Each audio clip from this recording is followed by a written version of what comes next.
आज के लेक्चर में हम करंट डेंसिटी, जो हमने पिछले लेक्चर में इसका एक्सप्रेशन भी निकाला था, उसी को आगे बढ़ाएंगे। ओके, तो एक बार हम उस एक्सप्रेशन को लिख लेते हैं जो हमने डराइव किया था। J vector equals to minus N E V D vector, है ना, यही हमने डराइव किया था। अब इसके आगे की बात करेंगे। अब जानते हैं ड्रिफ्ट वेलोसिटी का भी एक्सप्रेशन हम ड्राइव कर चुके हैं। Minus small e capital E vector divided by m and tau average. Okay, now put this expression here, substitute the value of drift velocity. अब हम देखिए क्या पाएंगे यहाँ पे, minus N e minus small e capital E vector divided by m tau average. Okay, अब इसको further solve कर लीजिए।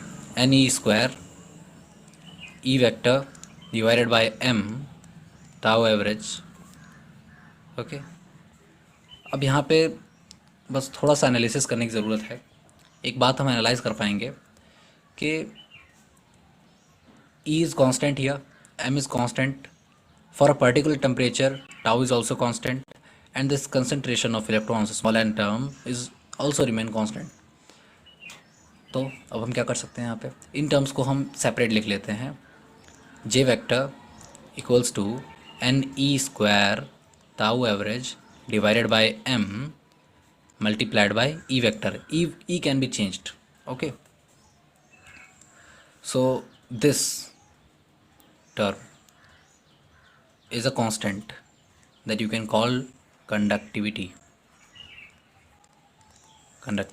Okay, abbreviated as sigma. तो अब हमारे पास क्या एक्सप्रेशन हो जाएगा, J vector equals to sigma E vector. ये एक नया एक्सप्रेशन है। ओके, अब और क्या, और थोड़ा आगे बढ़ेंगे। देखिए जे वेक्टर क्या होता है, I divided by A. Okay, इसको मैग्नीट्यूड में भी आप यूज़ कर सकते हैं। सो सिग्मा और ई क्या होता है, E is nothing but, oh sorry, V equals to ED. It means E is V upon D. Simple. So you can write here V divided by D. Okay. And you know also that sigma जो conductivity होती है वो reciprocal होती है resistivity की, और resistance जो होता है वो रो एल अपॉन ए होता है ना। So rho will be R A upon L, यही होगा ना।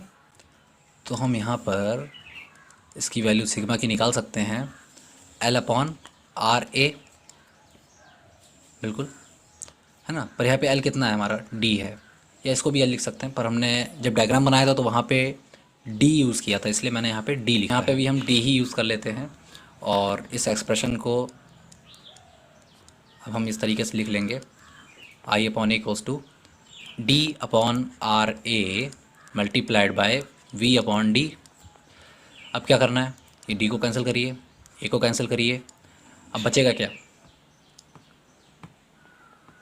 बचेगा आपके पास v equals to R I. Now what is this, r is a constant, v is diagonal to i, this is Ohm's law. Okay, now you have derived the Ohm's law from this theory. And also जो अपने expression अभी निकाला था, J vector equals to sigma E vector, this is the vector form of Ohm's law. Okay, vector form of Ohm's law. Okay,